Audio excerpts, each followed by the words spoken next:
আজ আমরা এমন একটা সার্ভাইভাল মুভি দেখতে চলেছি যার IMDb রেটিং 8.5। মুভিটা অস্কার পেতে পারে। এই মুভির প্রতিটি সিন গায়ে কাঁটা দেওয়ার মতো। এই মুভিটি একটি সত্য ঘটনার উপর নির্মিত। আপনারা এই মুভিটি দেখার সময় অবশ্যই মনে রাখবেন যে এই ঘটনা কারোর সাথে আসলেই ঘটেছিল। মুভিটির নাম দ্য গড লাইফ। মুভি শুরু হয় সৌদি আরবের এয়ারপোর্ট থেকে, যেখানে ইতিমধ্যে দুইজন লোক ইন্ডিয়া থেকে সৌদি আরবে এসেছে। তারা দুইজন আসলে ভাই ছিল।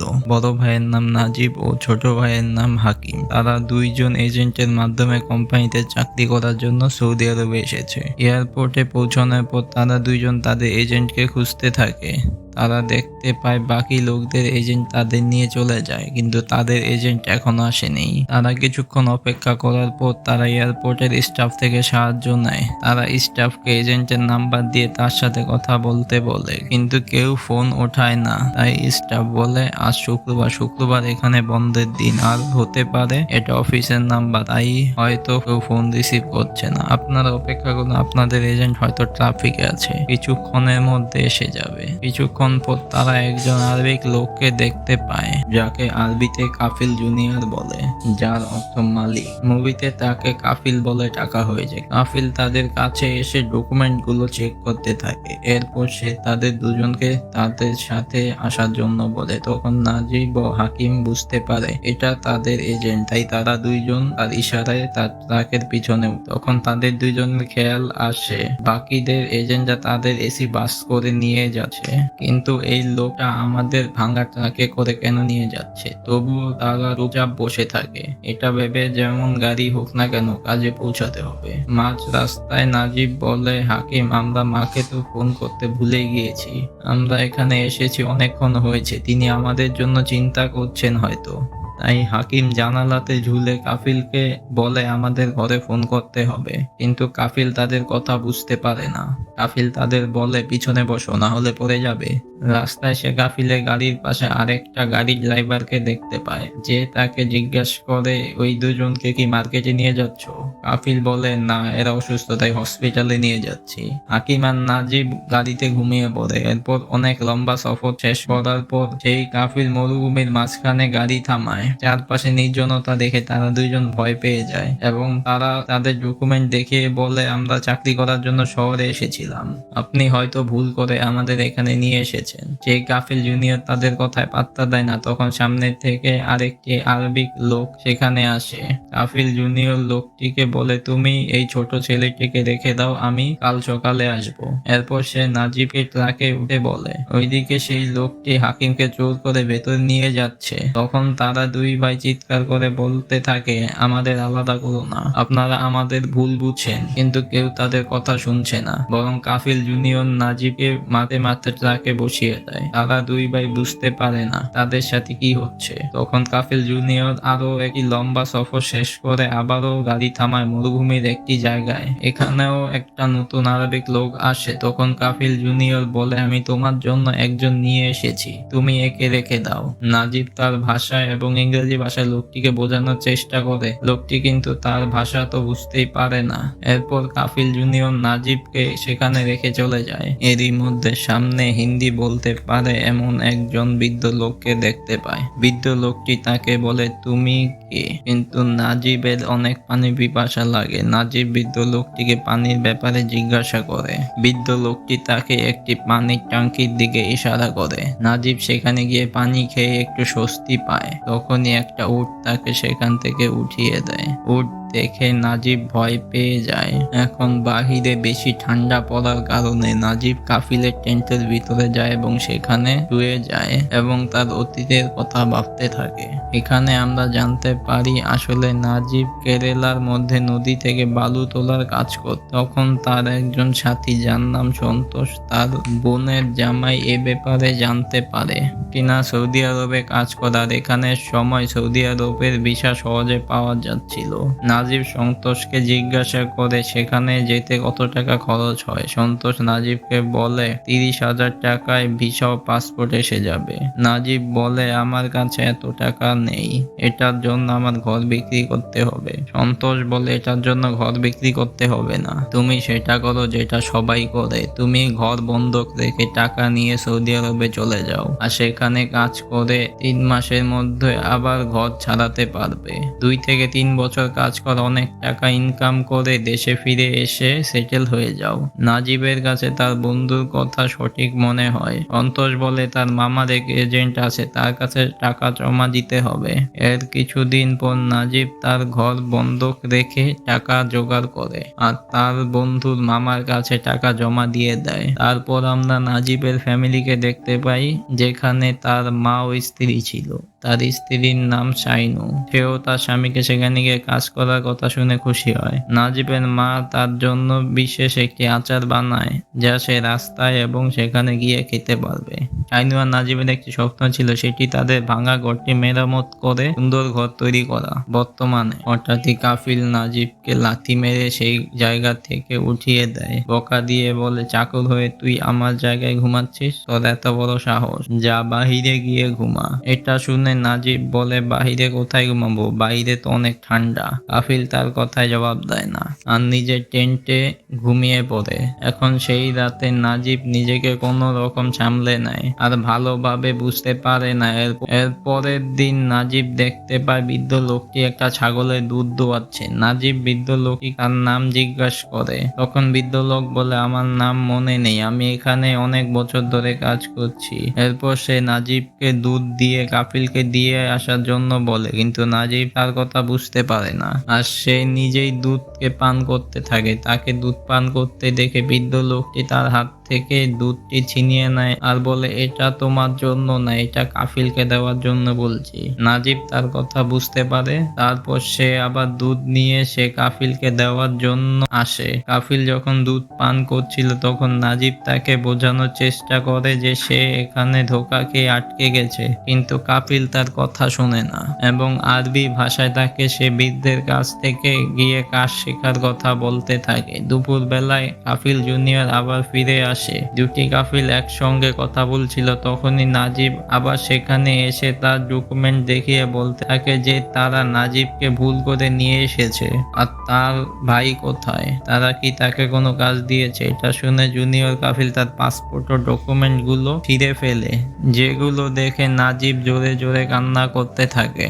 সে বলে, আপনি এটা কি করলেন? আমি এখানে আসার এটাই একমাত্র প্রমাণ ছিল, কিন্তু কাফিলদের এতে কিছু যায় আসে না। কিছুক্ষণ পর তারা দুইজন টেন্টের ভেতরে গিয়ে অনেক মোটা মোটা রুটি তৈরি করতে থাকে। তখন কাফিল জুনিয়র তাকে রুটি খাওয়ার জন্য ডাকে। নাজিব রাগ করেছিল, কিন্তু পুরো দিন সে কিছুই খায়নি, তাই সে একটা রুটি নিয়ে খাওয়া শুরু করে। কিন্তু সেই রুটি অনেক মোটা ও শক্ত ছিল, সাথে কোনো সবজিও ছিল না, তাই নাজিবকে মোটা সেই রুটি পানিতে ডুবিয়ে খেতে হয়। এরপর বিকেলে সে বুড়ো লোকটির সাথে দেখা করে আর জিজ্ঞাসা করে, এইখান থেকে মেইন রোড কত দূর? বুড়ো লোকটি বলে সে জানে না কত দূরে মেইন রোড আছে, সে কয়েক বছর ধরে কোনো রোড দেখতে পায়নি। এসব শুনে নাজিব বুঝতে পারে হয়তো যেভাবে তাকে এখানে নিয়ে আসা হয় এই বৃদ্ধ লোকটিকেও সেভাবে নিয়ে আসা হয়েছিল।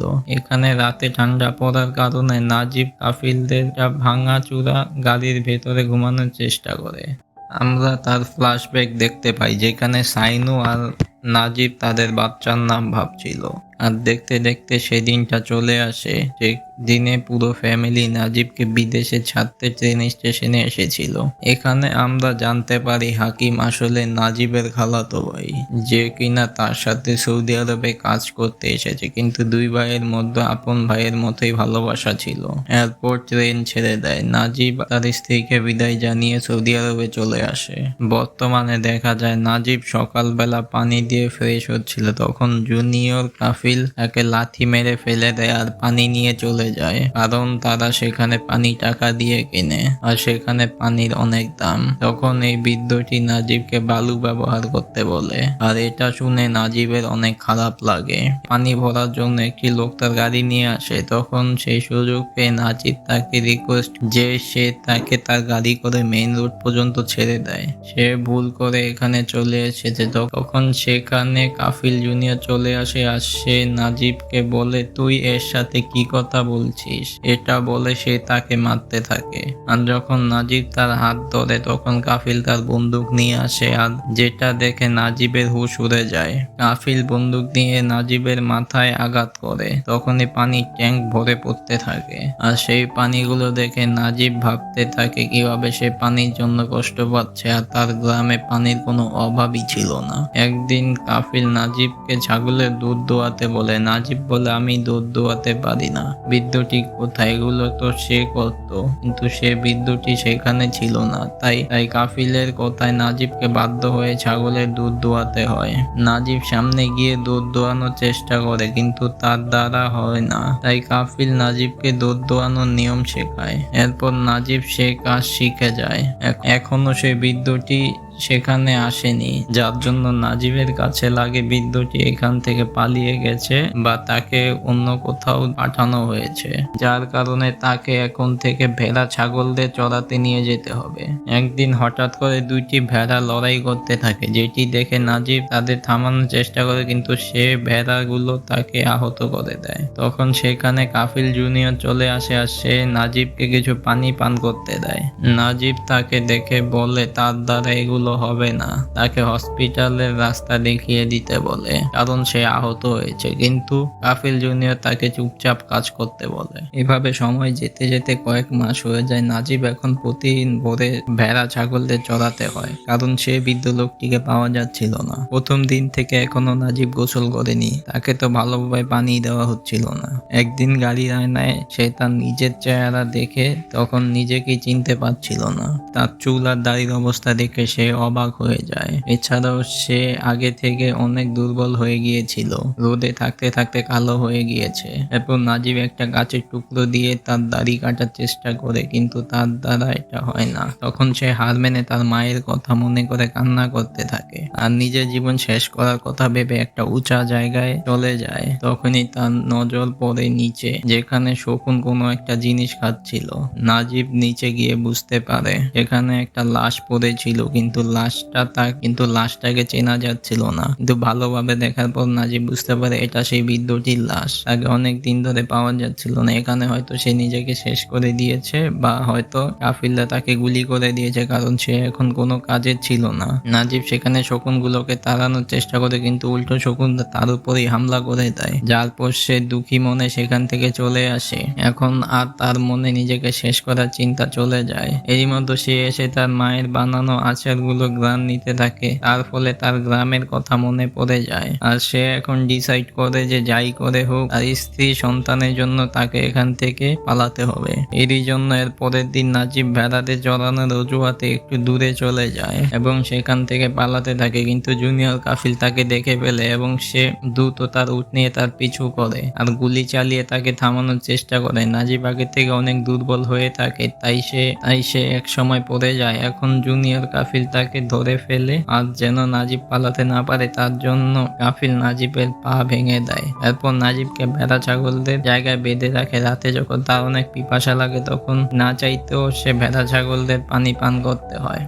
এখন সময় যেতে যেতে কয়েক বছর হয়ে যায় আর নাজিব ধীরে ধীরে এখানে থাকার অভ্যাস হয়ে যায়। এখন পালানো তো দূরের কথা, সে এখন তার পরিবারের ফিরে যাওয়ার আশাও ছেড়ে দিয়েছে, কারণ যত দূর চোখ যায় শুধু মরুভূমি দেখা যায়। সে জানে সেখান থেকে বের হতে পারবে না, তার পা ভাঙার কারণে এখন লাঠির মাধ্যমে চলাফেরা করতে হয়। একদিন যখন সে বেড়াতে চলাছিল তখন আকাশে কালো মেঘে ছেয়ে যায় আর কিছুক্ষণ পর শিলাবৃষ্টি শুরু হয়। তখন নাজিব সব ভেড়া ছাগলদের নিয়ে একটা পাহাড়ের নিচে চলে যায়। তখনই হঠাৎ নাজিব সেই পাহাড়ের গুহার ভেতর থেকে কিছু শব্দ শুনতে পায়। তখনই নাজিব সেই গুহার ভেতরে গিয়ে পাহাড়টির অপর সাইডে পৌঁছে যায়। সেখানে পৌঁছানোর পর সে সামনে একজন লোককে দেখতে পায়।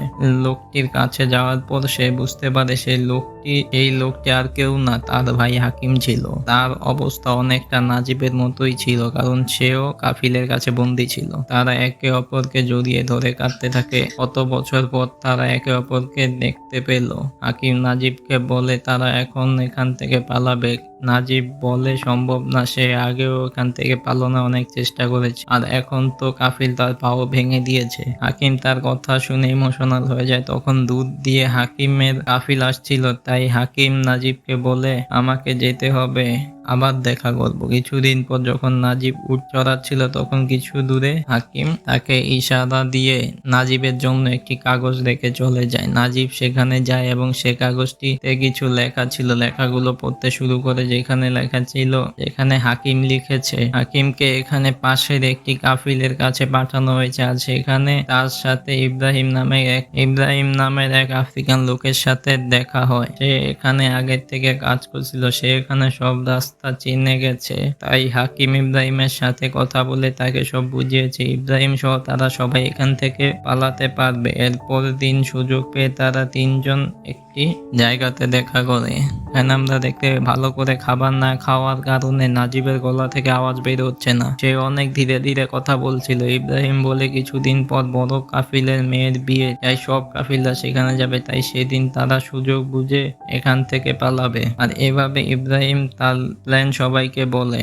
এখন কিছুদিন পর সেই দিন এসে যায়। এখন কাফিলরা তাদের ভেড়া ছাগলদের জন্য ঘাস নিয়ে আসে। এরপর সব কাফিলরা গাড়ি করে শহরের দিকে চলে যায়। সবাই যাওয়ার পর নাজিব তার কাপড় খুলে ট্যাঙ্কির পানি দিয়ে গোসল করতে থাকে। সে যখন থেকে এখানে এসেছে তখন থেকে একদিনও গোসল করেনি। এতদিন পর গোসল করার পর সে অনেক খুশি হয়ে যায়। এরপর নাজিব যে কাপড়গুলো পরে এখানে এসেছিল তার প্যান্ট শার্ট গুলো পরে নেয়। সে অনেক শুকিয়ে গিয়েছিল, তার জন্য সেই প্যান্টটি তার শরীরে ফিট হচ্ছিল না। তাই নাজিব সেই প্যান্টটিকে রশি দিয়ে বেঁধে নেয়। এরপর সে এখানে উট বেড়া ছাগলদের খাবার পানি দিয়ে বিদায় বলে।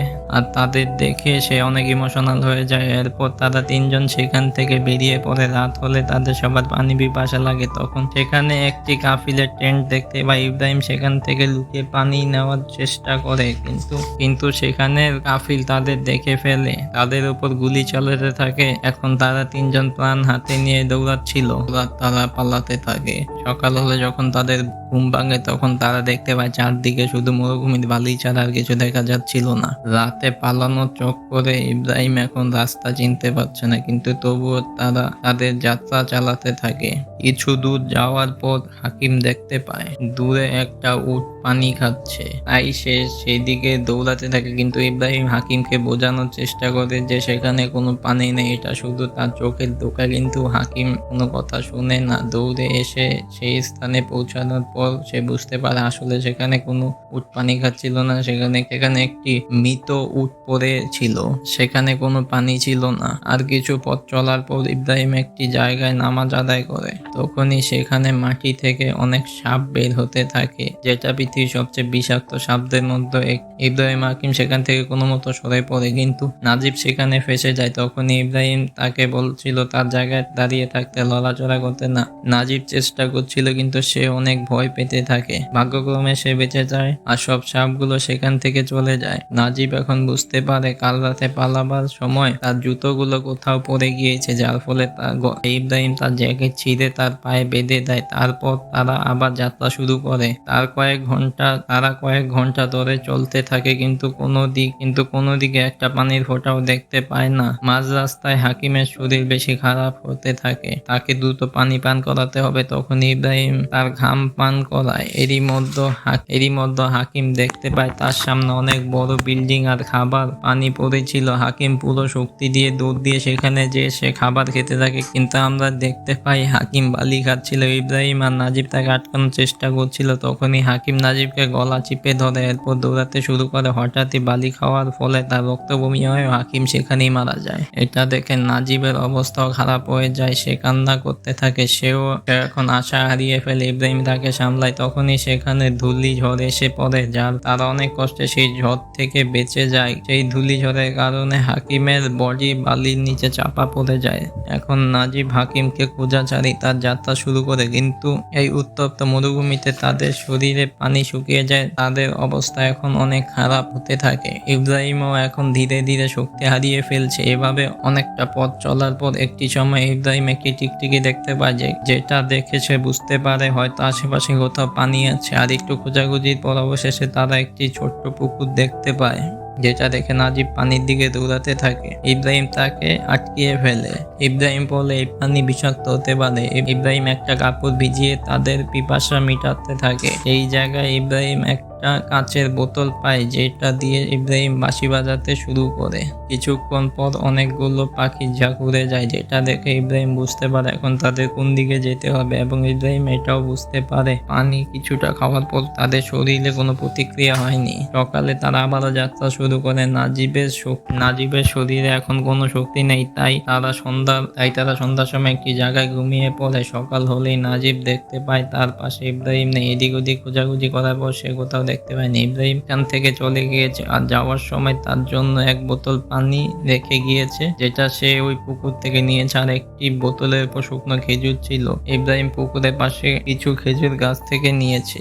নাজিব এখনই সব পানিগুলো পান করে তার মনে কিছুটা শান্তি পায় এবং সে একা তার যাত্রা শুরু করে। এই মরুভূমিতে এক বোতল পানি খেয়ে কতক্ষণ থাকা যায়? নাজিব বহু কষ্ট করে তার শেষ চেষ্টা চালিয়ে যেতে থাকে। এভাবে আরো একদিন চলে আসে। হাঁটতে হাঁটতে হঠাৎই তার শরীরে পানি না থাকার কারণে সে মাটিতে লুটিয়ে পড়ে। তখনই তার হাত থেকে বোতলটি পড়ে যায়। বোতলটি ঘুরিয়ে ঘুরিয়ে একটি শক্ত রাস্তার উপর পড়ে, যেটা দেখে তার হঠাৎ করে শরীরে একটু শক্তি ফিরে আসে। এখান থেকে তার প্রাণ বাঁচতে পারে। সে প্রথমে একটা ট্রাক ড্রাইভারের কাছে সাহায্য চায়, কিন্তু ট্রাকের ড্রাইভার তাকে সাহায্য করে না। কয়েক ঘন্টা পরে একটি রোলস রয়েস থামে এবং গাড়িটি থেকে আরবিক একটি লোক বের হয়ে নাজিবকে একটি পানির বোতল দিয়ে তাকে শহর পর্যন্ত পৌঁছে দেয়। নাজিব এতে অনেক খুশি হয়ে যায়। সে শহরে এদিক ওদিক ঘোরাঘুরি করার পর কুঞ্জিকা নামের এক লোকের সাথে দেখা হয়, যে ছিল মালয়ালাম। তার সৌদিতে নিজের একটি হোটেল রয়েছে। নাজিরের অবস্থা দেখে সে তাকে গোসল করায় এবং চুল দাড়ি কেটে দেয়, সাথে তার চিকিৎসা করে। এর কিছুদিন পর নাজিব কুঞ্জিকাকে তার পরিবারের ব্যাপারে বলে। এরপর কুঞ্জিকা তার ঘরে ফোন করে নাজিবের সাথে কথা বলতে বলে। 4 বছর পর নাজিব তার স্ত্রীর সাথে কথা বলে। সে জানতে পারে তাদের ছেলে সন্তান হয়েছে। তারপর তাকে পুলিশের হেফাজতে দেওয়া। এখন তার কাছে কোনো ডকুমেন্ট ছিল না, তাই এমন লোকদের সৌদি আরব দেশে পাঠিয়ে দেয়। এভাবে নাজিবের দেশে ফেরার সব প্রস্তুতি হয়ে যায়। পুলিশ স্টেশনে নাজিব ইব্রাহিমের ছবি দেখতে পায়। হয়তো ইব্রাহিম মিসিং বা মারা গিয়েছে। এর পরের দিন জেলে নাজিবের মতো লোকদের লাইনে দাঁড়া করানো হয় এবং সেখানের কিছু কাফিলদের ডাকা হয়। সেখানে নিয়ম ছিল কোনো কাফিল তার গোলামকে চিনে ফেললে সে তাকে নিয়ে যেতে পারবে। এখন একজন কাফিল তার গোলামকে মারতে মারতে নিয়ে যেতে থাকে। নাজিব এগুলো দেখে ভয় পেয়ে যায় আর সে ধীরে ধীরে লুকাতে চেষ্টা করে। এর মধ্যে নাজিবের কাফিল সেখানে চলে আসে আর সে নাজিবকে দেখে চিনে ফেলে, কিন্তু তার কথার মধ্যে আমরা বুঝতে পারি আসলে 4 বছর আগে যখন হাকিম আর নাজিব এখানে কাজ করতে এসেছিল তখন জুনিয়র কাফিল তাদের ধোঁকা দিয়ে তাদের সাথে নিয়ে যায়। জুনিয়র কাফিল গোলাম ক্রয় বিক্রয়ের কাজ করত। হাকিম ও নাজিব লিগালি এখানে এসেছিল, কিন্তু সেদিন শুক্রবার হওয়ার কারণে তাদের কোম্পানির লোক পরের দিন নিতে আসে, কিন্তু ততক্ষণে কাফিল জুনিয়র তাদেরকে ধোঁকা দিয়ে তার সাথে নিয়ে যায়। কারণ তাদের ভাষা বুঝতে সমস্যা ছিল, তারা তখন কোনো কিছু বুঝতে পারছিল না। নাজিব তার অফিসিয়াল গোলাম নয়, তাই এই আইনটি নাজিবের উপর প্রযোজ্য হবে না। আর এখন কাফিল জুনিয়র বুঝতে পারে সে অনেক খারাপ করেছে, তার জন্য সে চলে যায়। 3 মাস নাজিবকে জেলে রাখার পর একদিন সব ইমিগ্রেশনের সাথে তাকে ইন্ডিয়া পাঠিয়ে দেওয়া হয়। আর এখানেই মুভি শেষ। ভিডিওটা ভালো লাগলে লাইক করে দাও। এরকম আরো ভিডিও পেতে চাইলে চ্যানেলটা সাবস্ক্রাইব করে দাও আর কমেন্ট করে নেক্সট কোন মুভির এক্সপ্লেনেশন চাও সেটা জানাতে পারো।